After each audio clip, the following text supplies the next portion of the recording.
गणपती बाप्पा मोरया. करंजीची तयारी करूया. त्याच्यासाठी पूर्वतयारी म्हणजे साठो.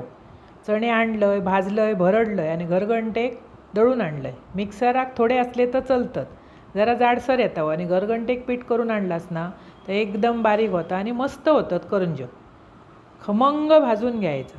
चणे आपण भाजलेले असतात ते भरडण्यापुरते. हे खमंग भाजलात ना साठो की चविष्ट करंजे होतात. थोडा खोबरा सुक्या परतून घ्यायचा म्हणजे ती करंजी रवली तर खराब होणार नाही. तीळ भाजून घेतलं ते घातलं, वेलची पूड घातलं, थोडी सुंठ घातलं आणि पिवळं गूळ घातलं. काळपट गूळ घातलास तर साठो काळपट होता आणि तो पिवळं घातलास तर एकदम पिवळं होता. आणि तो मिक्सराक लावून ना गुळाची गाठ मोडून घ्यायची म्हणजे करंज्यो करताना आपण भरतो ना तेव्हा गूळ मध्ये येऊन ते फुटणत नाही. असं साठो करून अगोदर ठेवायचा आणि मग करंज्यो करूक घ्यायचे. असं मी केलं, असं तुम्ही करा आणि चॅनल आवडल्यास सबस्क्राईब करा.